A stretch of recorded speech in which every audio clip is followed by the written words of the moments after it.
Welcome back. We're going to go cover this main page. We're probably only going to get to the first panel because these videos get extremely long. So I'm going to just really fast gloss over the first panel, which is going to be highlighted in red. Of course, the name of the project is here. This is just basically your MIDI monitoring. So if I go in here and I press my controller, it's going to tell me what I have pressed. So if I clear this, I hit C2. There it is right there, note on, note off. Okay, so it's real basic stuff.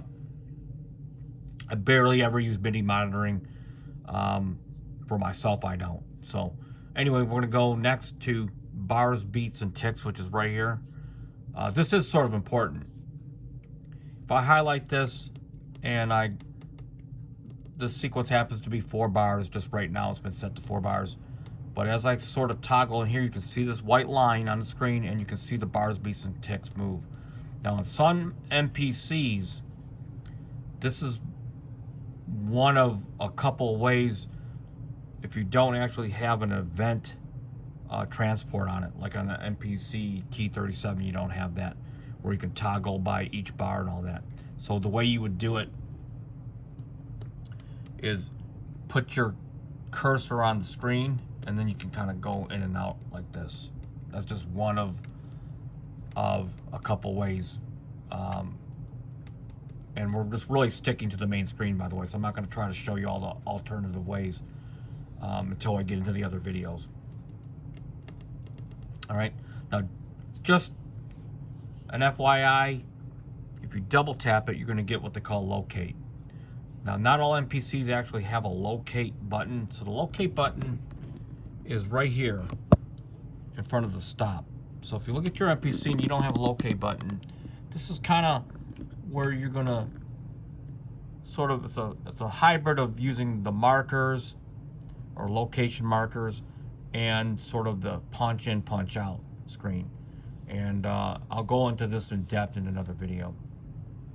All right. This is your time correction. This is one of many ways that you can engage into this feature. And this, and on this, as far as the screen goes, engaging with it, these are where all your parameters are actually at. You can turn it on, off, and so forth and so on. General parameters. This is your automation, enable, disable, read, write. And last but not least, this is going to be just your monitoring for your system uses, your memory, and your drives. Okay. All right. So, by the way, whatever hard drives you actually hooked up to your MPC, it will register them. So if I added another drive, it would show another drive. Okay. So let's get to this first panel, because these panels, I think, is what throws many people off. Okay. So we're going to kind of go this real quickly. So outside of each panel having a sort of a text input option, and then below you got the pencil. And this pencil is kind of where you can engage a lot of these features that are relegated to that particular panel, which is sequence. Now this is where people can kind of get a little confused. So let's go into erase. So this erase has kind of been stuck under the sequence. Okay, so you're not actually erasing the sequence in this particular case. I just want to let you know that you're actually erasing tracks, and I think this is where people get confused in the very beginning. So let me record. Let me record one beat.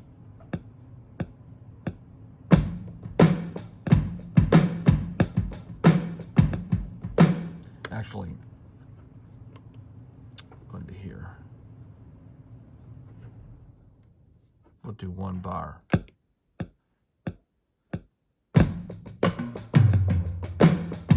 Okay, that's real quick.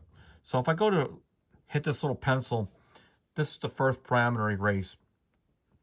This to me feels like it should actually be in the tracks panel. So just so you're not alone.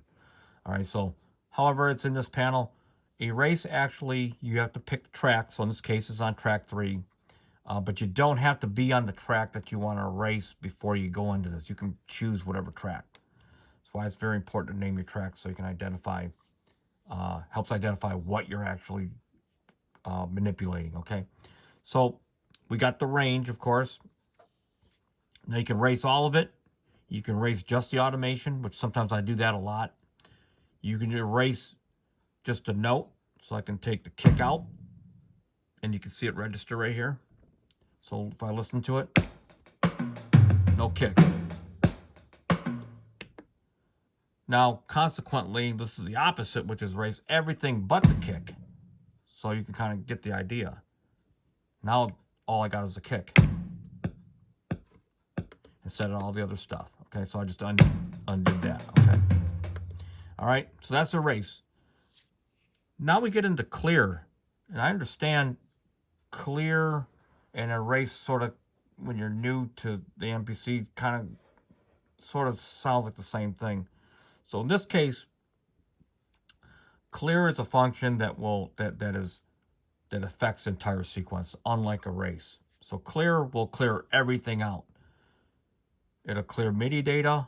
It'll clear track assignments. It'll clear tempo assignments. All that stuff that you have automation. The only thing it doesn't clear is the actual instrument assignments that you have loaded. So watch this. You can see I've got drums. I got keyboard here, this label here, plus a bass, and you got drums or keyboard. Now watch, if I go hit clear, it's going to clear all the contents, as I said. Defaulted back to 120, so it clears everything back to its project defaults, by the way, which is specified in your preferences, which I'll have to go through in another video, the preference panel. What it doesn't clear is what I showed here. So you got your samples still in here, right? If I go to the key group, you still got your samples still in the session. These are the two samples that I had. Right? So it retains the samples that you have loaded, but it wipes all the other stuff back to its actual defaults, okay? Which is specified in your preferences, which I said I'd go over in another video. All right, so let's go back. I'm going to undo that. And undo. Okay. So, okay. So now let's go into actual transpose. Now, there's two transpose, okay? This transpose, which is a MIDI transpose. So let me just play something real quick.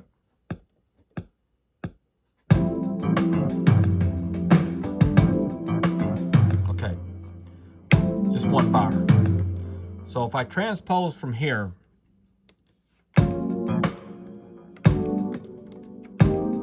it's what they call a non-destructive transpose. It transposes, but the MIDI notes that I just played will never change. So it's like a filter. It works in the way a filter works. All right. Now if I go in the pane here, and I do a transpose here, again, this particular feature to me seems like it should belong in the panel right here under track, but okay, I'm just saying. But this is what gets people confused. So this is not a sequence-wide transpose, this particular transpose on here. It only works at the track level. And you remember, you have to specify what track you want the transpose. So for example, from 1 to 3, okay, and I'm going to transpose this up by 1.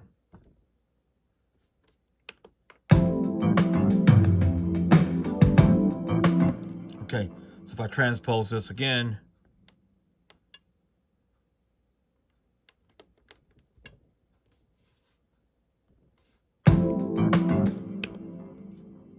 let's see, we're on track 1, transpose. All right, on track 1, so let's go transpose it by 2. What happens here and what the difference is, it actually is destructive in the sense that it actually really moves the MIDI notes up to whatever value you transpose, so that now it's in a whole nother key. So there's two different sort of rules of thumb on that. All right. And so you'll kind of have to figure out in your workflow which transpose sort of works best for you in certain situations, and you'll figure that one out. Okay, so bounce to sample, all that really is taking your sequence and bouncing it into an actual sample. Once that becomes audio, you can manipulate it. There are several ways to bounce things, so we're going to have to kind of go through that in these panes. But this will actually bounce whatever you have into an actual sample. If I were to go into here and bounce this, okay, and it created a stereo bounce, that stereo bounce is right here. All the tracks. Okay, now there's several ways, like I said, to do this. Just know that feature exists in there, but there's other ways to do that as well. So I'll undo that. Now we're going to get down to deleting bars. Now deleting bars, this is more appropriate for this panel. Again, when I think of affecting a sequence, I think of more functions that affect the entire sequence, which means all tracks.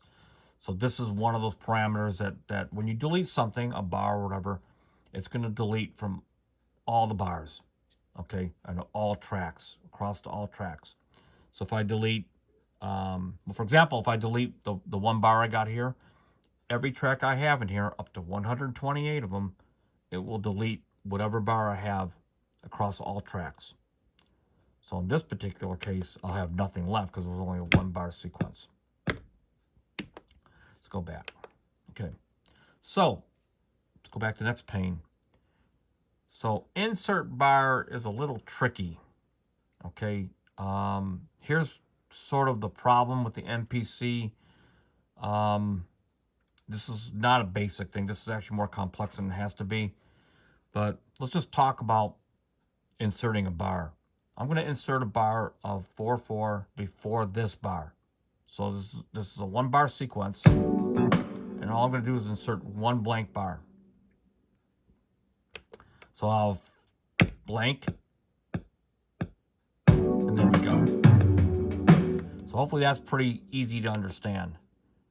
Now let me go insert a bar of 3/4, and we're going to do it 2 bars, and we're going to do it after bar 1, which is going to be before bar 2. Sounds confusing. So now I've got 1, 2, 3, 1, 2, 3. Okay? Kind of confusing the way that worked out. So let's just go, I'm going to actually delete all bars. I want to show you this.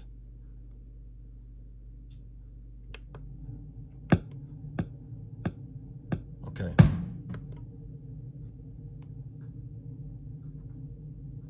But delete all these bars.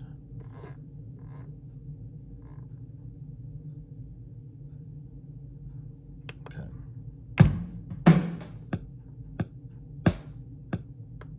Okay, let's see.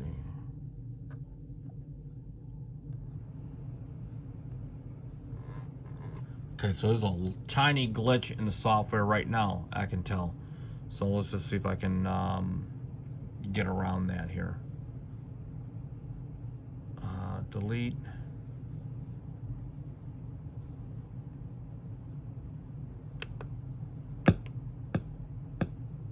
Okay, we're back to 1. So there's a little glitch right now in the software. These are the bugs that we're talking about. So let's just say I want to do something that's in 6/4 or 3/4 or 6/8. Well, there's no real way of actually doing it straight up. So what you have to do is use the insert bars in order to do changing of the time signature. Now in DAW mode, it's a little bit different. And it's a lot more straightforward. So let's just say I want to create a bar. What you're going to do is, let's just do it in 6/8. All right. Or we'll do it in 5/4. So all I'm going to do is I'm going to insert one bar of 5/4 before bar 1. Watch what happens. Okay. Now, what's going to happen is I got a bar of 5/4, 2, 3, 4, 5, 1, 2, 3, 4. So if I were to delete, unfortunately, this is how you have to do it. If I have to delete that second bar,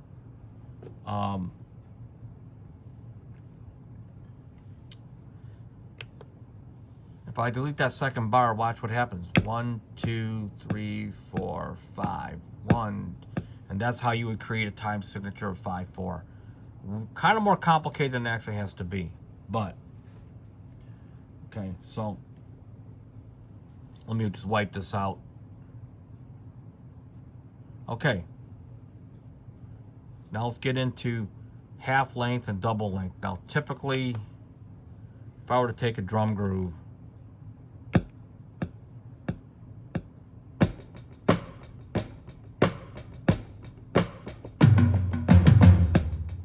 okay.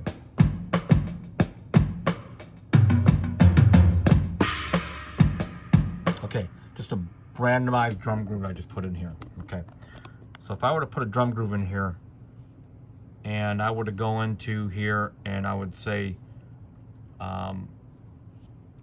double the length. Well, we already got a 2-bar groove here. If I were to double this, now I've got 4 bars.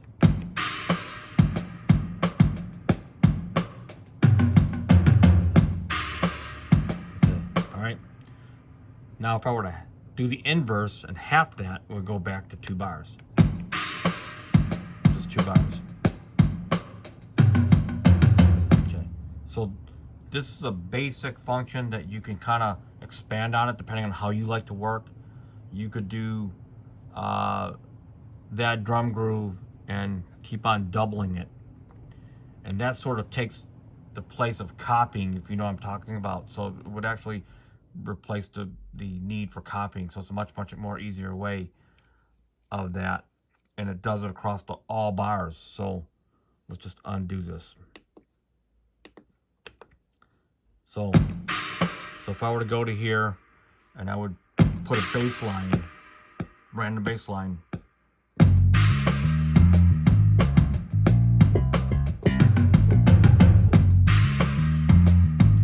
and I would record a keyboard part.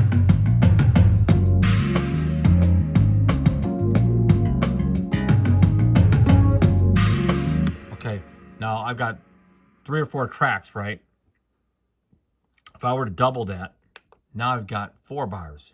But double that, now I've got 8 bars. You can see a pattern.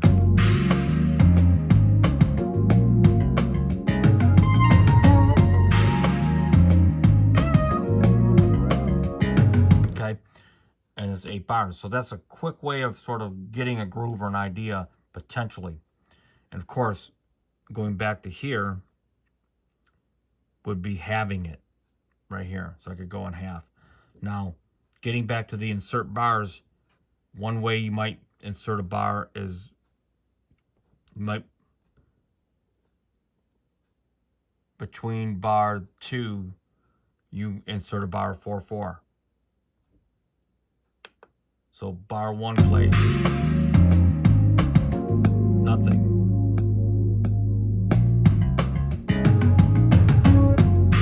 So it's a way of sneaking into something that already pre-exists. You can insert so many bars. So just know that it's there, and that's where you actually, that's where you would go to in order to get that functionality. So let's just talk about sequence real quick. This is another feature that's designed to take this whole sequence. That means the tempo, the track names, the assignments of the instruments to whatever track you're using, and it's designed to take that and you can make multiple copies. So we'll call this A version. It's just one of 1,000 ways you can leverage this. Leverage this. So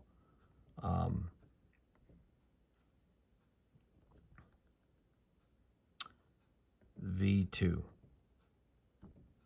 So I'm going to copy this to second one. So you can imagine if you're trying to do like multiple takes of the same solo over a certain 8 bars and you want to have 4 or 5 different takes, you could do it without screwing up the original take, which is right here. So if I had to go into here and the browse,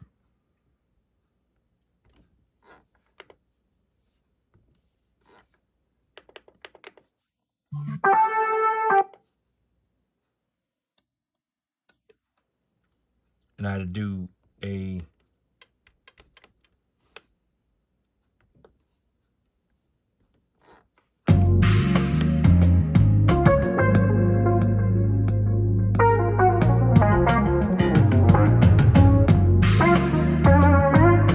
and then that would be one solo, and then I could go into copy that over, and then so let's say you had this solo and you wanted to do an overdub, but you didn't want to re-record everything. You could actually copy this over and then do an overdub so you wouldn't compromise the previous take. So you'll get the idea of how this can actually work for you, okay? The copy sequence is very, very useful, by the way. And there's no limit of how you can use this feature to your advantage. All right. Now, copying bars, this, again, is designed to copy bars. You can copy bars from one sequence to another or copy bars from the same sequence. So let's say you wanted the intro all the way in the back. You can actually do that. You could take the first 2 bars, pretend that was the intro, and in the same sequence, say I want that here so many times, maybe 1 time after bar 9.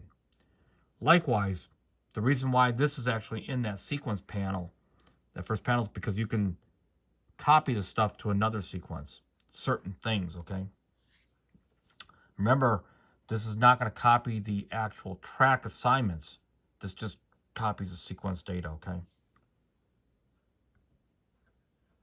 And by the way, as it relates to this feature, if you take advantage of the next sequence, which I'm going to show you in another, probably in another video, although next sequence is sort of part of that first panel, depending on how you do this, you can use next sequence and kind of never have to use the copy bars. So we'll get into that next time. Copy events is a track level based feature. The reason why it's actually in the sequence panel instead of in the tracks is because it's designed to copy tracks from sequence to sequence, from 2 different sequences. Although you can copy this from the same sequence to itself. So, and you can replace and merge the data. All right. And so the last thing is saving the current sequence. When you save the current sequence, which I talked about in saving and loading, when I talked about there's several ways to save things, this is just one more way to save this particular sequence, A version 2, for example, and I can save that actual sequence. Now, it's not going to save the actual program data with it, but you can save the actual sequence itself.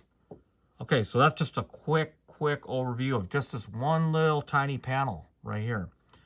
And we'll get on to track, key group, and we'll get into some of this other stuff in the next video. Till next time, peace out.